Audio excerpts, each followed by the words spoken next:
For a long time, there has been this common assumption that if you dive into finance, study all the heavy textbooks, and perhaps earn a prestigious degree with a very impressive title, you will naturally become an expert with money. I have encountered many people like that over the years, highly intelligent individuals. They can run complex financial models and calculate cash flows faster than I can finish a soda. Yet, surprisingly, by the end of the month, they are staring at a digital screen showing a balance of zero, wondering how they can have so much knowledge and so little capital. Here is the blunt reality. Being financially educated and being financially literate are two completely different things. They are not even in the same ballpark. One stores information in your head. The other quietly directs your behavior every single day. You see, managing money isn't actually about being a genius. If brilliance were the only requirement, Wall Street would be nothing but billionaires, and every librarian would be struggling to get by. The truth is much more grounded. The people who actually succeed with money tend to follow a few modest habits. Nothing loud, nothing overly complex, just minor decisions repeated over decades. Think of it less like a high-stakes bet at a table and more like growing an orchard. You don't just toss a seed into the dirt and demand shade by noon. You have to protect that sapling from the wind and the frost for years before it ever yields a single piece of fruit. But with enough patience and consistent care, you eventually find something incredibly valuable thriving in your own yard. The validation trap. Spending for values, spending for status. Today, I want to walk through a few of those habits. Simple practices, the kind almost anyone can adopt right now if they are willing to shift their perspective on wealth. I will share something that took me years to truly grasp, and it is a trap I see people fall into constantly. For a long time, many of us spend our income not on the things we actually value, but on the things we think we are supposed to value. And here is a bitter pill most people won't tell you. Your soul circle often has a vested interest in you staying broke. It is much more comfortable for your friends to see you struggling alongside them than it is for them to watch you succeed and realize they are falling behind. You can see this pattern everywhere. Someone buys a wardrobe they don't really need, not because they have nothing to wear, but because a marketing campaign suggested their life would be better with a specific brand of jacket. Another person spends a fortune at trendy restaurants they won't even remember next month, mostly because everyone else in their circle is doing it. They are essentially paying a belonging tax, sacrificing their future freedom just to avoid the awkwardness of being the only one at the table without an expensive cocktail. I have watched this cycle repeat for decades.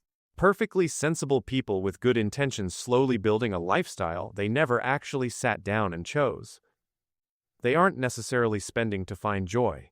They are spending for social validation, out of habit, or simply to avoid being the odd one out.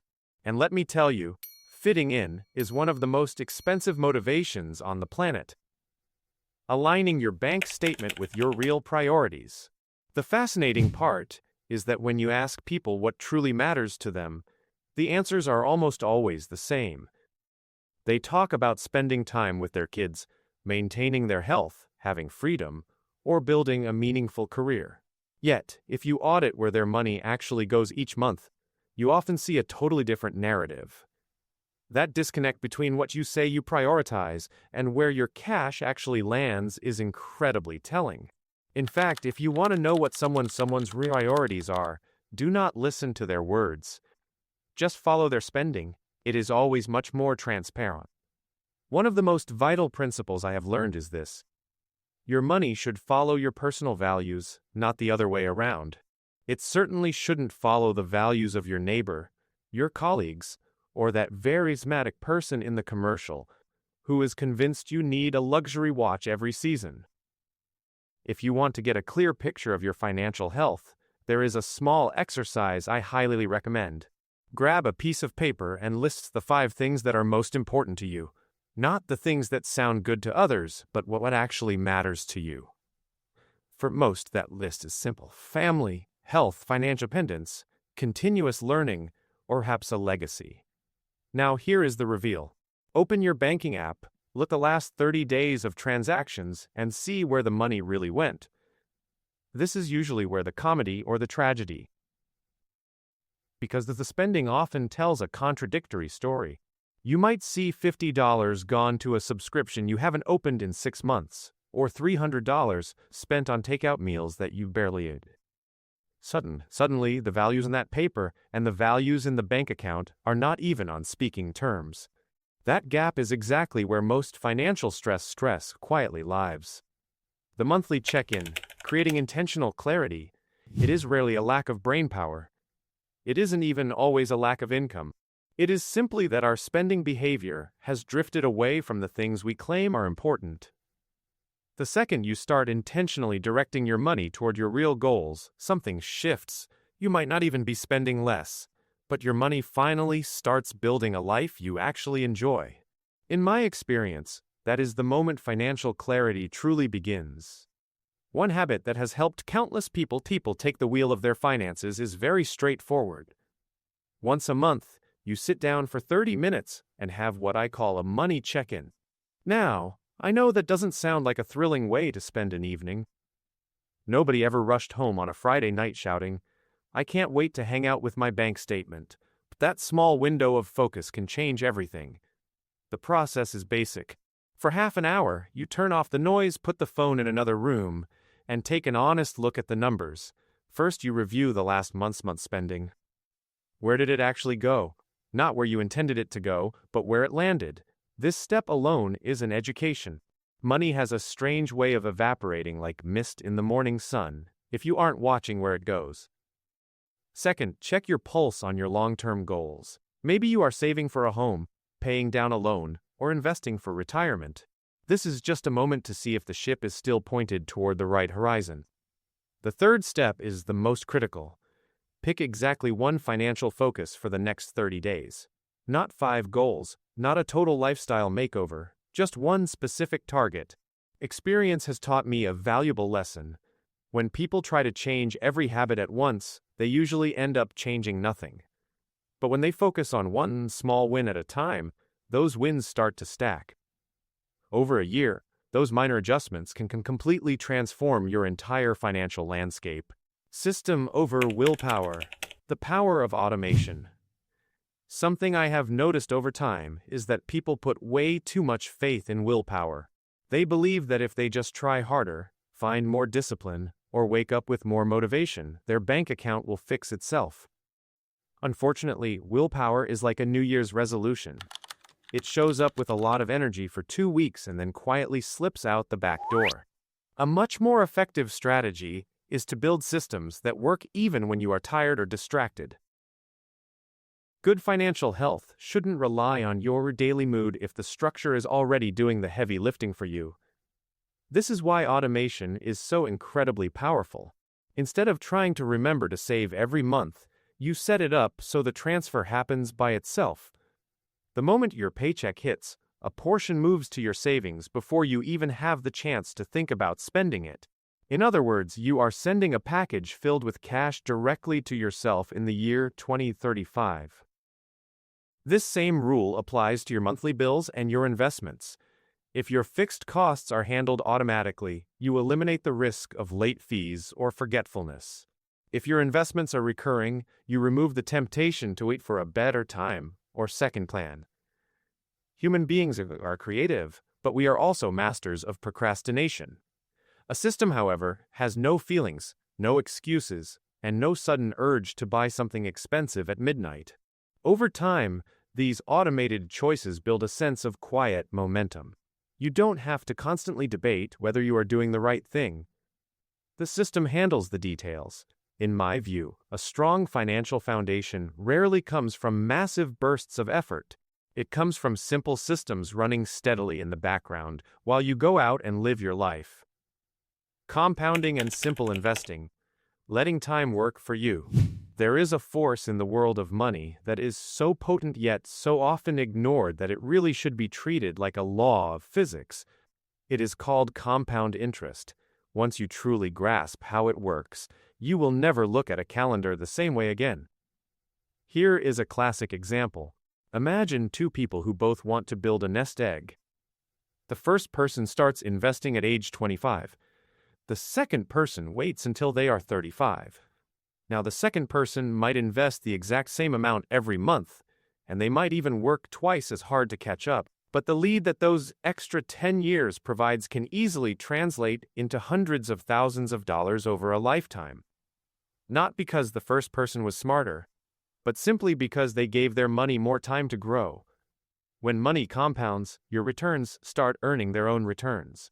Then those new returns start earning even more. It is like a snowball rolling down a long hill. At the top, it looks small and unimpressive, but give it enough time and distance, and it becomes something massive. This is why starting early is far more important than starting with a large amount. People often say they will start investing once they make more money. The problem is that time is the only resource you can never earn back. Now, when people ask what they should actually invest in, they often assume the answer is complicated. They imagine high-frequency trading or endless spreadsheets. In reality, one of the most reliable and effective strategies for the average person is using low-cost index funds. These funds spread your money across a huge portion of the market, giving you safety through variety while keeping your expenses low. You aren't trying to outgamble the professionals. You are simply allowing the entire economy to work for you over the long haul. The real secret isn't excitement, it is patience. The quiet years, where nothing seems to be happening, are actually the years where the compounding engine is doing its best work.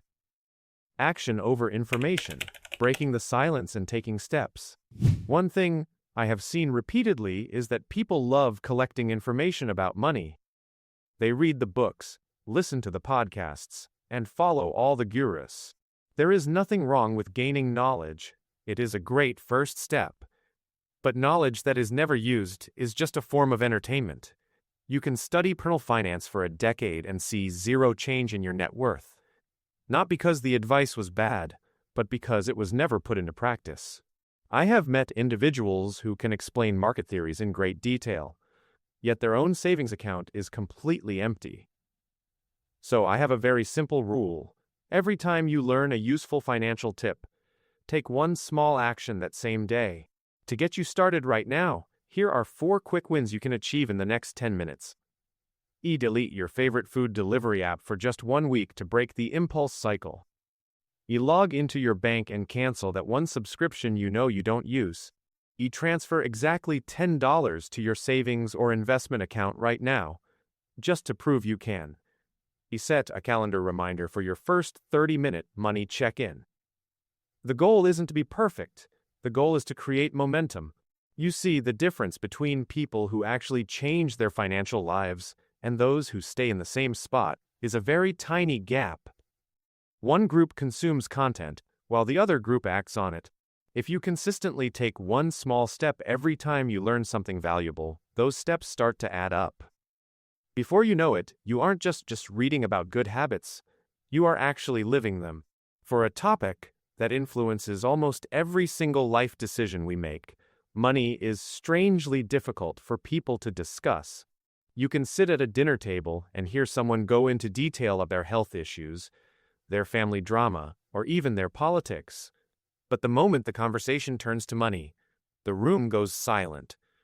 It is as if we have an unspoken agreement that our finances must remain a total mystery. Now, having privacy is perfectly fine. I am not suggesting you announce your salary at a grocery store, but avoiding the subject entirely can actually stunt your growth. Most of our learning happens through social exchange. When we talk to others, compare notes, and admit our mistakes, we move from confusion to understanding much faster. Money is no different. If you speak openly with a trusted friend about their investment strategy, you might learn something you hadn't considered. If you discuss financial targets with your partner, you will likely find that transparency removes a lot of underlying stress. Even a quick chat about saving tips can spark an idea that you would never find in a book. Most people assume others don't want to talk about money, but when a conversation starts in a thoughtful way, many people are actually relieved to finally discuss something that impacts them every day. Money isn't a secret code. It is a skill. And like any skill, You improve much faster when you are willing to learn from others, instead of trying to figure everything out in isolation. Investing in your future self, patience, and personal growth. We live in a society that has become incredibly good at providing instant results. If you are hungry, a meal is at your door in minutes. If you are bored, a billion videos are in your pocket. If you want a new gadget, you can buy it with one click. We have been conditioned to expect satisfaction right now. Unfortunately, building real wealth doesn't work that way. Creating financial security is the literal opposite of instant gratification. It is the practice of making choices today that your future self will thank you for in 10 years. And to be honest, when you start, it can feel a bit hollow. Your brain wants that reward immediately. When you start investing, money leaves your account. For a while, nothing exciting happens. There are no bells, no trophies, and no sudden feeling of being rich. It feels like a sacrifice in the present, but that is only because the growth is quietly under the surface. One technique that helps people stay the course is to visualize their future self very clearly. Not as a vague idea, but as a real person 10 or 20 years down the line. Think about the life that version of you wants, the peace of mind, the options, the ability to walk away from a bad situation. When you look at it that way, every dollar you stops being a sacrifice. It becomes a gift you are sending through time. Over the years, those gifts pile up. What started as small, boring decisions turns into something life-changing. Wealth rarely arrives in a flash of lightning. It grows slowly through years of patience and long-term vision. One of the most significant investments you can ever make won't be found on any stock chart. You can't see its price on a screen, and it doesn't give you a dividend check every quarter. It is the investment you make in your own abilities.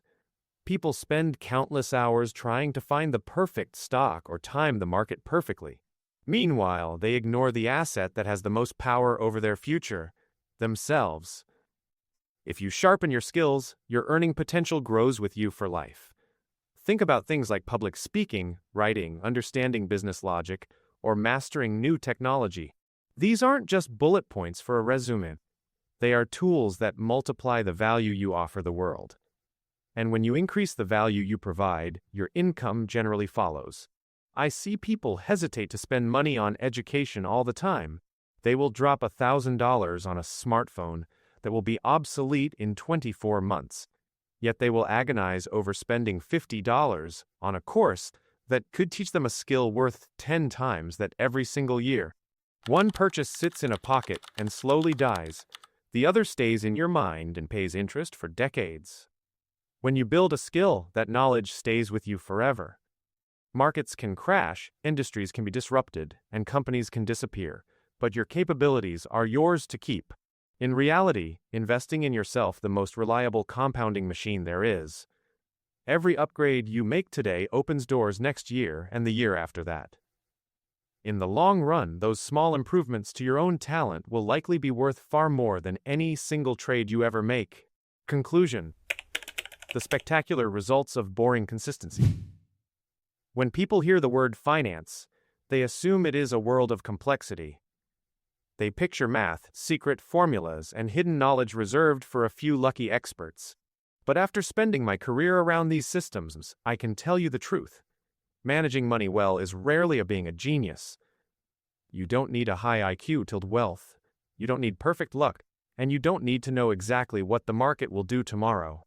What actually matters is developing a few healthy habits and giving them the time they need to work. The people who find lasting security aren't the ones chasing the newest trend every week.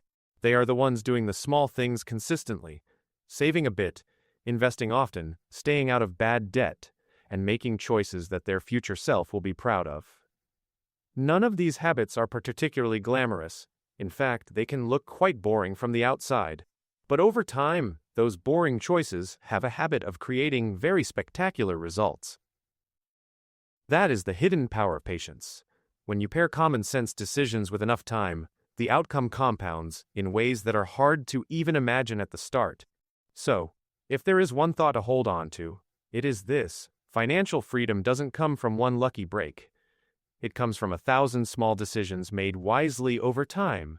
The choices you make today, even the ones that seem insignificant, are quietly building the financial future you will live in tomorrow.